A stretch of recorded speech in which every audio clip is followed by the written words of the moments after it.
उस्मान की इनिंग्स के बाद मेरे ख्याल में हम लोग डिजर्व करते थे ये मैच जीतना।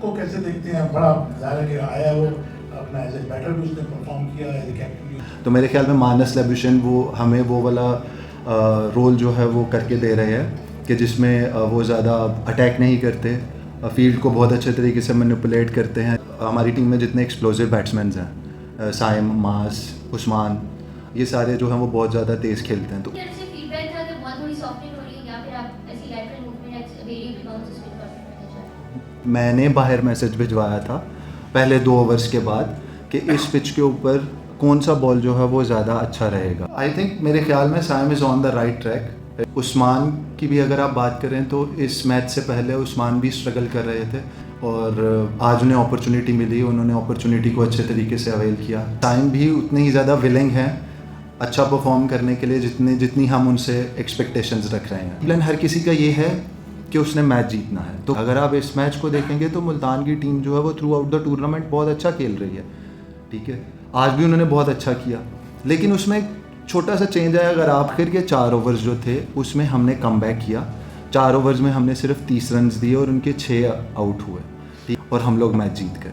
तो गेम प्लान उनका भी था, गेम प्लान हमारा भी था। अगर आप खाली मैक्सवेल की बात करें तो इतना ज़्यादा एक्सपीरियंस, मेरे ख्याल में उन्हें 15 साल तो हो गए हैं ऑलमोस्ट इंटरनेशनल क्रिकेट खेलते हुए। फिर तो उसमें वो बहुत ज़्यादा हेल्पफुल हैं। बैट्समैन को देख के कभी बॉलिंग नहीं करवाई, इससे पहले मैंने बाबर को भी बॉलिंग करवाई है और भी 1-2 प्लेयर्स ओवरसीज़ प्लेयर्स हैं उनको बॉलिंग करवाई है। तो फ्रॉम एक्सप्रेस न्यूज़, जैसा आपने खुद कहा कि कंटिन्यूसली पहले 4 मैच फिर उसके बाद ये रिदम में है, कैप्टन को कैसे देखते हैं? बड़ा ज़ाहिर है कि आया वो अपना एज ए बैटर भी उसने परफॉर्म किया, एज ए कैप्टन भी उसने अपना रोल प्ले किया।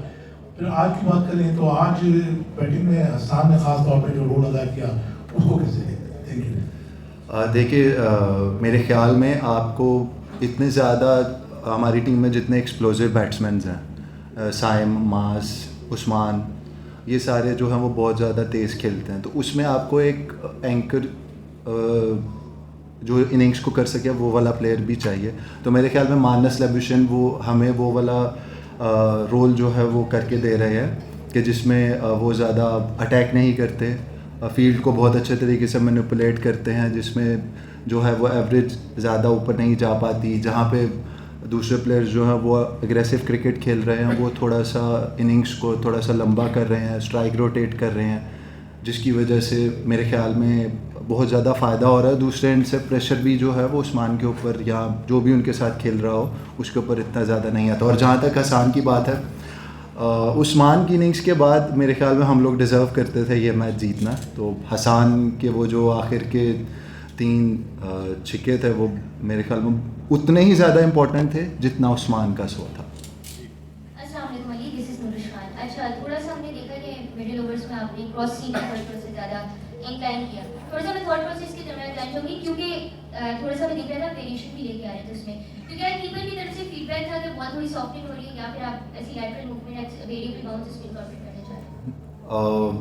अब कीपर की तरफ से तो ऐसा फीडबैक कोई भी नहीं था ऑनेस्टली स्पीकिंग। ये मतलब मैंने बाहर मैसेज भिजवाया था पहले 2 ओवर्स के बाद कि इस पिच के ऊपर कौन सा बॉल जो है वो ज़्यादा अच्छा रहेगा। तो बाहर से मुझे मैसेज आया था जो क्रॉस सीम डिलीवरीज हैं वो इस पिच के ऊपर ज़्यादा इफेक्टिव रहेंगी और स्लो वन भी जो है वो इस पिच के ऊपर, बट स्लो वन वो वाले जो राइट पेस के साथ हों, उसमें ज़्यादा स्लो नहीं होना चाहिए क्योंकि फिर बैट्समैन वेट करके जो है वो आपको उस पर हिट मार सकता है। राइट पेस इस पिच के ऊपर थी 110 kph से 115 kph, जिसमें आप बैट्समैन को डिसीव कर सकते हैं। तो वो मैंने बोला था, जिसकी वजह से मुझे वो बाहर से इन्फॉर्मेशन प्रोवाइड की गई और फिर बाकी बॉलर्स को भी जो है वो मैंने कोशिश की कि मैं उन्हें बता सकूं।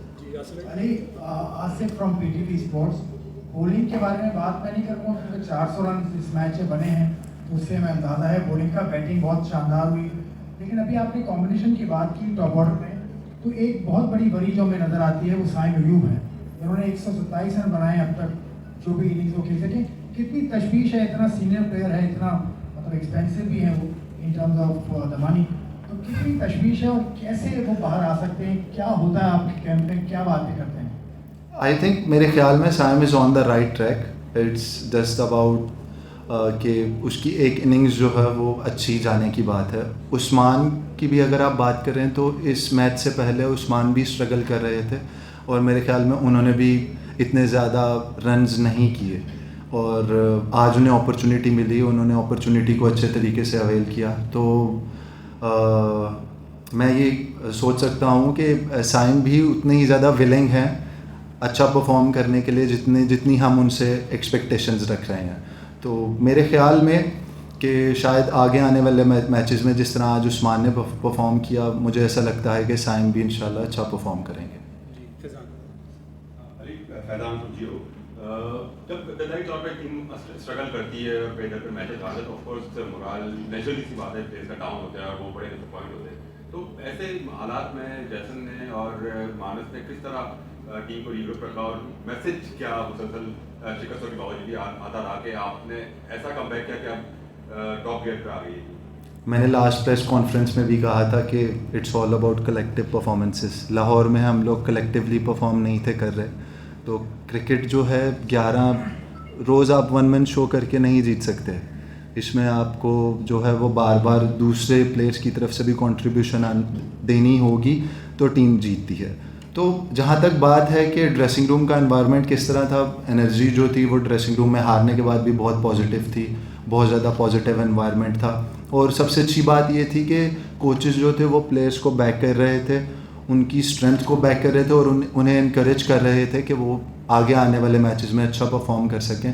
और शायद सर इतना मार्जिन जो है वो आप किसी भी प्लेयर को ज़रूर दें कि फेलियर के बाद जो है वो आपने प्लेयर को बैक करना होता है ताकि वो अच्छा परफॉर्म कर सके।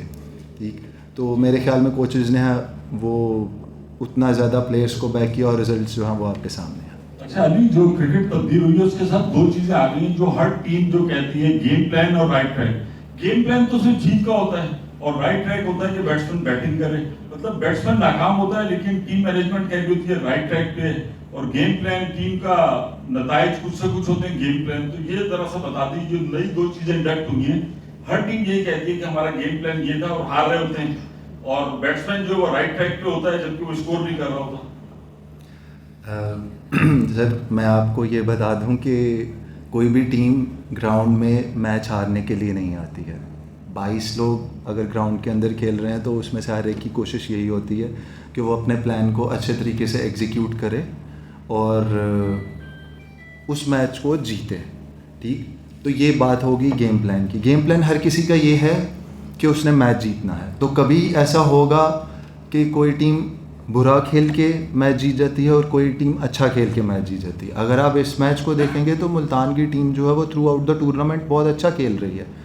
ठीक है, आज भी उन्होंने बहुत अच्छा किया, लेकिन उसमें एक छोटा सा चेंज है। अगर आपने उस चीज़ को नोट किया हो कि 16 आखिर के 4 ओवर्स जो थे उसमें हमने कमबैक किया। 4 ओवर्स में हमने सिर्फ 30 रन्स दिए और उनके 6 आउट हुए। ठीक है, और वही लास्ट के 4 ओवर्स जो थे वो हमने अच्छे तरीके से यूटिलाइज़ किए और हम लोग मैच जीत गए। तो गेम प्लान उनका भी था, गेम प्लान हमारा भी था, लेकिन बात सारी ये है कि क्रंच मोमेंट में इम्पॉर्टेंट डिसीजंस जो हैं वो कौन अच्छे तरीके से ले रहा है।